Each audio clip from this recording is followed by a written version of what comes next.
तो दोस्तों वही हुआ जिस बात का अंदाजा हम सभी को पहले से ही था कि भाई बॉलीवुड के अनसंग वॉरियर यानी कि वर्सटाइल सुपरस्टार अजय देवगन अपनी आने वाली इस साल की मच अवेटेड फिल्म के साथ इतना बड़ा रिस्क नहीं लेंगे। तो दोस्तों क्या है ये रिपोर्ट, चलिए मैं आपको बताता हूँ। हेलो फ्रेंड्स, मैं हूं नरेंद्र और मैं आपका एक बार फिर से स्वागत करता हूं हमारे चैनल यानी कि वायरल न्यूज जंक्शन में। तो दोस्तों आज बॉलीवुड की गलियारों से जो खबर निकल के आई है उसको देखने के बाद अगर मैं आप लोगों से ये बात कहूं कि भाई झुकेगा नहीं, भाई ने पूरी तरह से बॉलीवुड के अनसंग वॉरियर यानी कि वर्सटाइल सुपरस्टार अजय देवगन के इस साल के शेड्यूल को हिला कर रख दिया है। तो दोस्तों ये कहना गलत नहीं होगा। दोस्तों ये बात तो आप लोग जानती हो कि इस साल अजय देवगन की कई सारी फिल्में सिनेमा घरों में रिलीज होने वाली थी और भाई उन फिल्मों को लेकर खबरों का बाजार काफ़ी गर्म था। इवन इन सभी फिल्मों में से जिस फिल्म की चर्चा बहुत ही जोरों शोरों से हो रही थी बॉलीवुड में कि भाई ये फिल्म इस साल बॉलीवुड के लिए सबसे बड़ी फिल्म साबित होगी बॉक्स ऑफिस पर, यानी कि भैया रोहित शेट्टी के डायरेक्शन में बनी फिल्म सिंघम का पार्ट 3, जिसको लेकर कई सारी बड़ी बड़ी जानकारियां हम लोगों के सामने आई है कि भाई इस फिल्म में आपको बॉलीवुड के कई सारे कलाकार नजर आएंगे जो कि भैया इस फिल्म में सिंघम की मदद करेंगे अर्जुन कपूर को हराने में।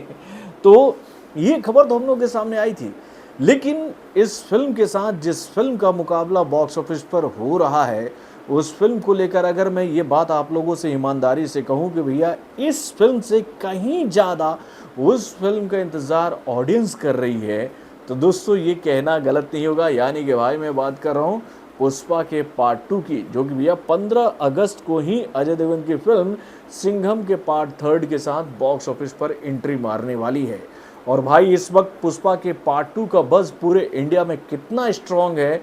ये बात अगर मैं आप लोगों को नहीं भी बताऊं तो आप ये बात कहोगे कि भाई श्रीवल्ली और पुष्पा भाव की जोड़ी को देखने के लिए इस वक्त पूरा इंडिया एक हो रखा है। यानी कि भैया लोगों को याद है कि 15 अगस्त को ये फिल्म सिनेमा घरों में रिलीज होगी, तो भाई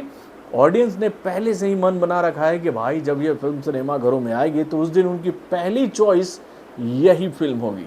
और भाई इसी फिल्म की वजह से अजय देवगन की सिंघम के पार्ट 3 का जो रिलीज डेट है वो बदलने जा रहा है। यानी कि भैया इस फिल्म को लेकर ये जानकारी हम लोग के सामने आ रही है कि ये फिल्म अब इस साल दीपावली के शुभ अवसर पर सिनेमा घरों में रिलीज होगी। और भाई जब ये फिल्म दीपावली पर सिनेमा घरों में रिलीज होगी तो भैया क्या रेड का पार्ट 2 सिनेमा घरों में इस साल रिलीज होगा, जो कि भैया 15 नवंबर को सिनेमा घरों में रिलीज हो सकता था, ऐसी खबरें हम लोगों के सामने आई थी। तो भाई पुष्पा भाव ने एक ही वॉर में अजय देवगन के पूरे शेड्यूल को हिला दिया है मेरे भाई। यानी कि सिंघम का पार्ट 3 अब आगे जा रही है और इसी वजह से रेड का पार्ट 2 जो है, जो कि भैया राजकुमार गुप्ता के डायरेक्शन में बनी हुई फिल्म है जिसका पहला पार्ट बॉक्स ऑफिस पर आकर बहुत ही शानदार कलेक्शन किया था, वो फिल्म अब इस साल शायद ही सिनेमा घरों में रिलीज होगी। अगर इस फिल्म को आना भी होगा तो भैया ये फिल्म हो सकता है कि दिसंबर के महीने में सिनेमा घरों में रिलीज हो जाए, जब ये बात क्लियर हो जाए कि भाई ऐसा है कि सिंघम का पार्ट 3 जो है वो इस डेट पर रिलीज हो रही है और इस डेट पर अगर ये फिल्म आ रही है तो भैया रेड का पार्ट 2 जो है वो इस साल के अंत तक सिनेमा घरों में रिलीज कर दी जाएगी। अन्यथा ये फिल्म जा रही है 2025 में, ऐसी खबरें निकल के आई है बॉलीवुड के गलियारों से। तो दोस्तों आप अपने कमेंट के माध्यम से मुझे बताइएगा कि आप लोगों को भी ऐसा लग रहा था ना कि भाई भले ही हाय तौबा हो हल्ला मचा रहे हैं रोहित शेट्टी अपनी फिल्म को लेकर कि भैया वो अपने फिल्म का रिलीज डेट नहीं बदलेंगे, लेकिन ये तो बदलना था मेरे भाई। याद है ना राधे योर मोस्ट वांटेड भाई की वजह से क्या हुआ था उस वक्त, सूर्यवंशी का रिलीज डेट बदलना पड़ा था उनको। अब यहाँ पर भैया अल्लू अर्जुन का मार्केट बहुत स्ट्रॉन्ग है, तो भाई इतना पैसा लगाकर रोहित शेट्टी पंगा थोड़ी लेंगे हैं। तो बॉलीवुड से जुड़े और भी कई सारे खबरों को जानने के लिए हमारे चैनल यानी कि वायरल जंक्शन को सब्सक्राइब करना ना भूलिएगा और हमारे अपडेट्स को जानने के लिए बेल आइकन को ज़रूर दबाइएगा।